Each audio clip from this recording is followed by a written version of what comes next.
آلك الطيبين الطاهرين.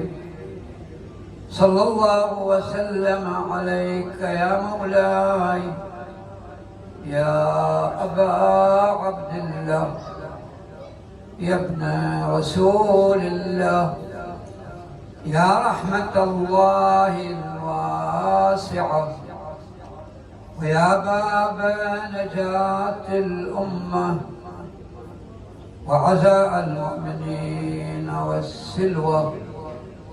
ما خاب من تمسك بكم وأمن من لجأ إلى حصنكم. يا ليتنا كنا معكم فنفوز فوزا عظيما. ذاك المنى لو أن ذلك يحصل. يا غريب يا مظلوم كربلاء، لم أنس إتصال في يوم النزال على الأبطال. من هو للآجال مخترم، هو الفتى شبل ذاك الليث حيدرة، من لا فتى غيره في الروع يقتحم. قصيدة المقدس آية الله الشيخ عبد الله بن معتوق التاروتي قدس الله نفسه. هو المفضل من للفضل كان أبا، والمكرمات إذا حلت له شيم. شهم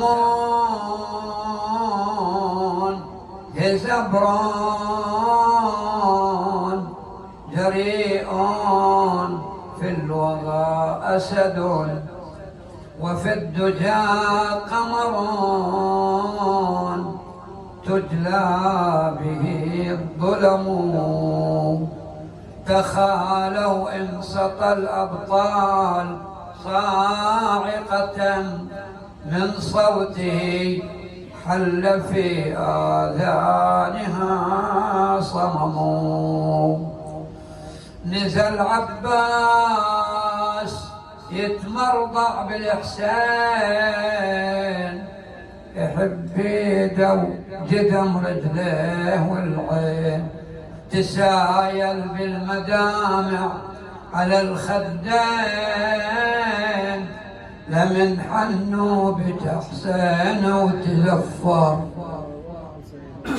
ونادى حسين يا أخويا يا عباس، يا نور العين يا تاج على الراس. خويا انت الدرع والسيف والطاس، شلون تروح وانا ابقى محير. يقل حسين يا زهرة زماني، يا خويا نحلت سكن عظامي. اريد الثار قلبي دم يثور، يقل لو دعت الله يا عيوني، ونيتكم وحيد تخلفوني. ركب وارزم وقلهم تعرفوني، طليعة حيدر الليث المشكر، عروس الحرب والعباس عريس. تبختر بين زفافة ملابس، نكصها وارعب قلوب المداليد، وطفحها كفوا نعمين واكثر. باعوا على الله أرواحا مقدسة، وما رضوا الخلد أثمانا، وأفوض أمري إلى الله، إن الله بصير بالعباد. قال إمامنا وسيدنا زين العابدين وسيد الساجدين، عليه وعلى آبائه وأبنائه أفضل الصلاة والسلام. رحم الله عمنا العباس، فلقد كان نافذ البصيرة صلب الإيمان، جاهد مع أخيه الحسين فأبلى بلاء حسنا حتى قطعت يداه، فأبدله الله بجناحين يطير بهما مع الملائكة حيث شاء، كما كان لجعفر بن أبي طالب. الإمام المعصوم زين العابدين سلام الله عليه بين مكانة ومنزلة العباس بن علي سلام الله عليه. هذه الشخصية المتميزة التي سطر لها التاريخ صفحات ناصعة كتبت بمداد من نور. لو نظرنا إلى سيرته الذاتية نجد أن أباه أمير المؤمنين سلام الله عليه رب الفصاحة والبلاغة، ومن كلامه فوق كلام مخلوق ودون كلام الخالق جل وعلا.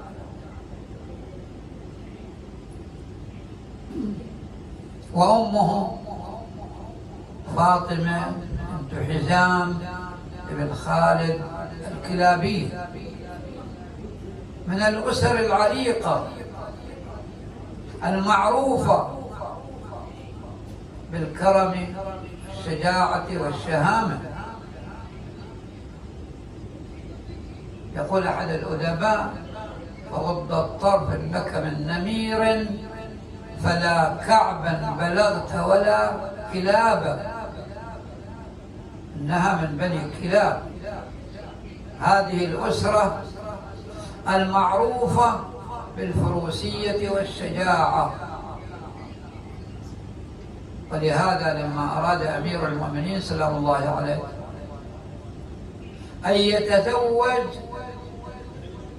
قال لأخيه نسابة العرب عقيل بن أبي طالب: اخطب لي امرأة ولدتها الفحول من الرجال لأتزوجها فتلد لي غلام ينصر ولدي الحسين بكربلاء. قال: أين أنت عن فاطمة بنت حزام؟ فليس في العرب أشجع من آبائها، جدها ملاعب الأسنة. وجاء عقيل إلى حي بني كلاب واستقبل استقبالا حافلا،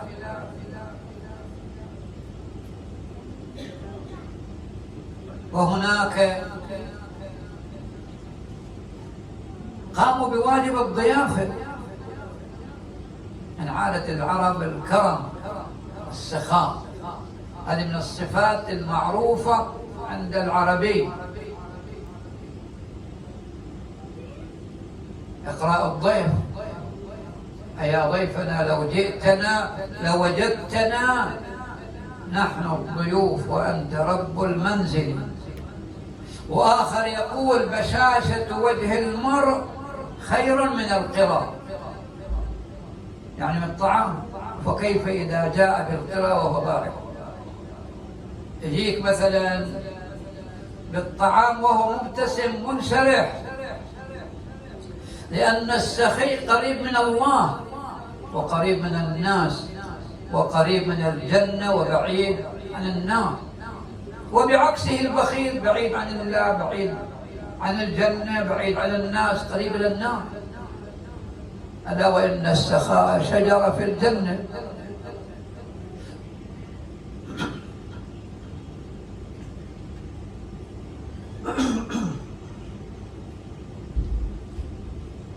أغصانها متدلية في دار الدنيا،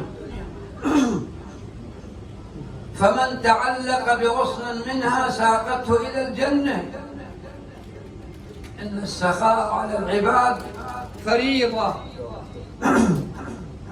لله يقرأ في كتاب محكم. صلوات على محمد وعلى محمد وآل محمد. إن السخاء على العباد فريضة لله يقرأ في كتاب محكم، وعد العباد الأسخياء جنانه، وأعد للبخلاء نار جهنم.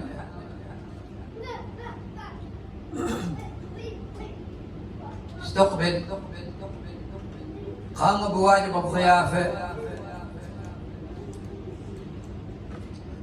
يا عقيل هل من حاجة فتقضى؟ قال جئتك خاطبا كريمتك فاطمة. قال لمن؟ قال لأخي علي بن أبي طالب. قام على قدميه فرحا مستبشرا.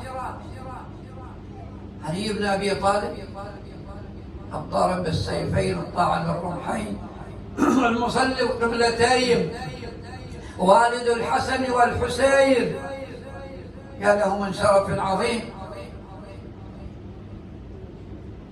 خذها هدية لعلي، خذها خادمة لعلي.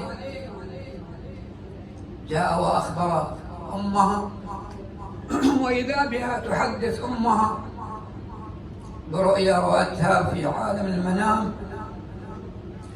وكأن القمر وثلاثة كواكب وقعوا في حجرها. قال بني صدقت رؤياك، هذا عقيل بن أبي طالب جاء ليخطبك. وتم ذلك الزواج الميمون.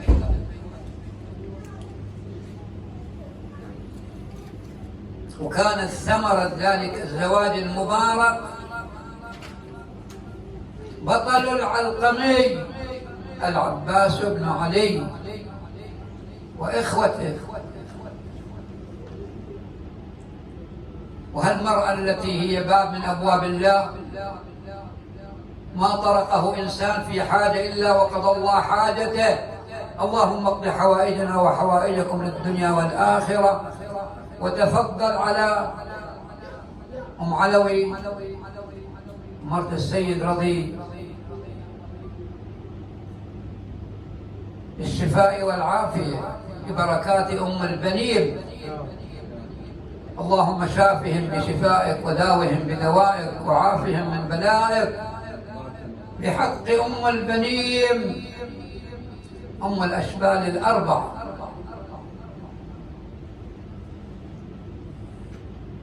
يقول العلامة الشيخ باقر شريف القرشي قدس الله نفسه في كتابه العباس بن علي أفرد فصلا خاصا عن حياة أم البنين. يقول ما أخلصت ضرة لأبناء ضرتها كما أخلصت أم البنين. عادة الضرة تحدث بعض المشاكل. المرأة ضربت رقما قياسي في حبها وعطفها ودفئها وحنانها على الحسن والحسين وزينب وأم كلثوم. اشترطت على علي شرطين أساسيين. الشرط الأول أن لا تسميني فاطمة خوفا على خاطر الحسن والحسين وزينب وأم كلثوم. والشرط الثاني أن أكون خادمة في هذا البيت. هذا البيت الذي خاطبه الباري بقول في بيوت أذن الله أن ترفع ويذكر فيها اسمه. هذا البيت الذي خاطبه الباري بقوله إنما يريد الله يذهب عنكم الرجس أهل البيت ويطهركم تطهيرا. فعلا هذه المرأة من الطراز الرفيع أم البنين. فلو أن النساء كمن ذكرنا لفضلت النساء على الرجال، فما التأنيث لاسم الشمس عيب ولا التذكير فخر للهلال. والنتيجة العباس بن علي عظيم من عظماء التاريخ ورجل من أفذاذ الرجال.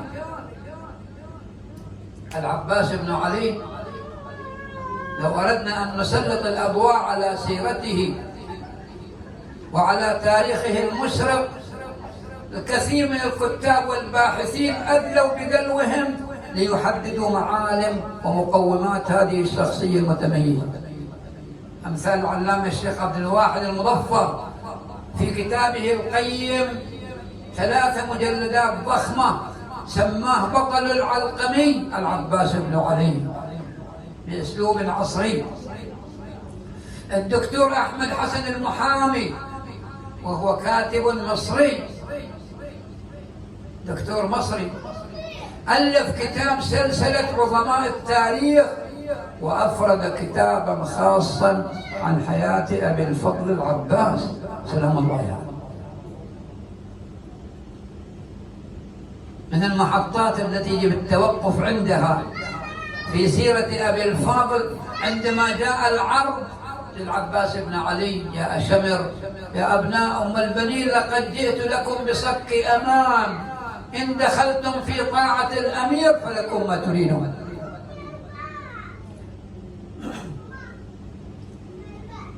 سكت عنه العباس ولم يرد عليه جوابا. قال الإمام الحسين: أجبه وإن كان فاسقا.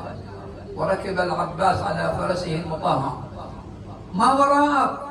قال: لقد جئت لكم بصك أمان، إن دخلتم في طاعة الأمير لكم ما تريدون. لماذا أجابه العباس؟ لعنك الله ولعن الله أمانك. أتؤمننا وابن رسول الله لا أمان لك؟ أمان الله خير من أمانكم. ابن بنت رسول الله بين أظهركم، ليس في المشرق ولا في المغرب ابن بنت نبي غيره. شوف المعدن الأصيل الذي لا يصلع ولا يتغير ولا يتأثر بالمغريات. كثير من الناس يضعف أمام المال والمنصب. يقول أحد الأدباء: لا يغرنك من المرء قميصا رقعه وإزارا فوق كعب الساق منه رفعه، أره الدرهم تعرف أيه من وراءه. أره الدرهم تعرف أيه من وراءه. هذه العلامة الفارقة، هذا المحك عند الرجال. إذا العباس بن علي نموذج من الطراز الأول الذي لم يتأثر بهذه المقتنيات أو المغريات أو مباهج الدنيا ومتعها، وإنما ضحى من أجل الله وفي سبيل نصرة دينه. استمع إلى رجزه: والله إن قطعتم يميني إني أحامي أبدا عن ديني، دفاعي تضحيتي من أجل الدين، لأن الدين هو أغلى من كل شيء. ومن رضي الحياة بغير دين فقد رضي الفناء لها قرينا. أمة بلا دين أمة متوحشة، أمة تصل إلى أقصى دركات الانحطاط من الضياع والتشردم. الدين هو الذي ينظم حياة البشر. تضحية العباس من أجل الدين: والله إن قطعتم يميني إني أحامي أبدا عن ديني. بعد وعن إمام صادق اليقين، دفاعي عن إمام الزمان الحسين سلام الله عليه قدم هذه النفس: بذلتها يا عباس نفسا نفيسة لنصر حسين عز في المجد عن مثلي. أبيت التذاذ الماء قبل امتزاجه، فحسن فعال المرء فرع عن الأصل، فأنت أخو السبطين في يوم مفخر، وفي يوم بذل الماء أنت أبو الفضل. لا يلام الحسين عندما يقف على مصرعه إلى جانب العلقم وينادي: الآن انكسر ظهري، الآن قلت حيلتي، الآن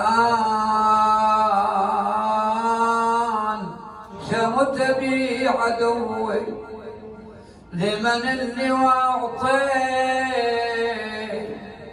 ومن هو جامع شملي، وفي ضنك الزحام يقيني. أخذ رأسه صيره في حجره، نزلت قطرات من دموع الحسين على وجه أبي الفاضل: أيها الفارس، إن كنت عازما على قتلي أمهلني حتى يأتي ابن والدي الحسين، يتودع مني. قال له: أنا أخوك الذي أوحدت، أنا أخوك الذي كسرت ظهره، أو طفح جوادا وغاب يمه دمعه سيل، ينادي أبو فاضل علينا حاطت الخيل، يا هل يباري الحرام لو هود الليل، وانا بعد ساعة على التربان لازم، لكن يا خويا ويا بتارك طرحته، قال لا يا خويا انقطعته جفوفي وتركته، ولا سلم جف كان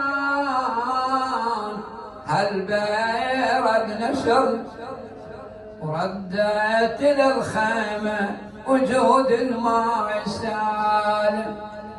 قال له يا خويا ابو الفضيل في وين الجفوف، قال له يا خويا تقطعت ما بين الصفوف، ودمي على عيني جمال يا حسين ما اشوف، نشف دمومي يا بقية آل هاشم.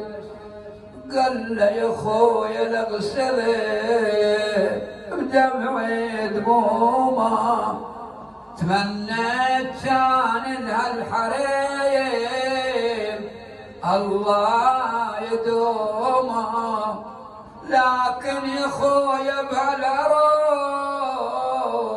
يومي بيومه، والضيع من بعدي وبعدك هالخاتي.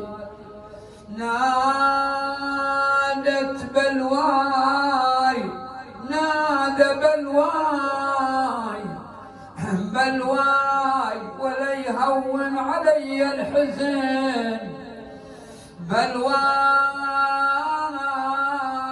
ولا اشكي غير رب العرش، بلواي يا ابو فاضل صرت محتار، بلواي تهدم وانت كسبتي علي،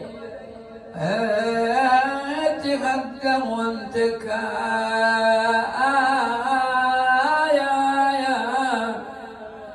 باتي علي. اليوم نامت أعين بك لم تنم، وتسهلت أخرى فعز منامها. اللهم صل على محمد وآل محمد. إلهي بحق باب الحوائج يا أبي الفضل العباس ابن أمير المؤمنين اقض حوائجنا وحوائجكم للدنيا والآخرة. تقبل أعمالنا، شافي مرضانا، يسر أمورنا، استر عيوبنا، اختم بالصالحات أعمالنا. يا مقلب القلوب والأبصار، يا مدبر الليل والنهار، يا محول الحول والأحوال، غير حالنا بأحسن حال. الآية المباركة لشفاء أم علوي. بسم الله الرحمن الرحيم. من يجيب المضطر إذا دعاه ويكشف السوء. أمن يجيب المضطر إذا دعاه ويكشف السوء. أمن يجيب المضطر إذا دعاه ويكشف السوء. أمن يجيب المضطر إذا دعاه ويكشف السوء. أمن يجيب المضطر إذا دعاه ويكشف السوء. 10 مرات. يا الله يا الله يا الله يا الله يا الله يا الله يا الله يا الله يا الله يا الله. تفضل عليها وعلى جميع مرضى المؤمنين والمؤمنات بالشفاء والعافية. اللهم شافهم بشفائك وداوهم بدوائك وعافهم من بلائك بحق مريض كربلاء زين العابدين وسيد الساجدين، وبحق الحسين الوجيه وجده وأبيه وأمه وأخيه والمعصومين بني. اللهم كن لوليك حجة الحسن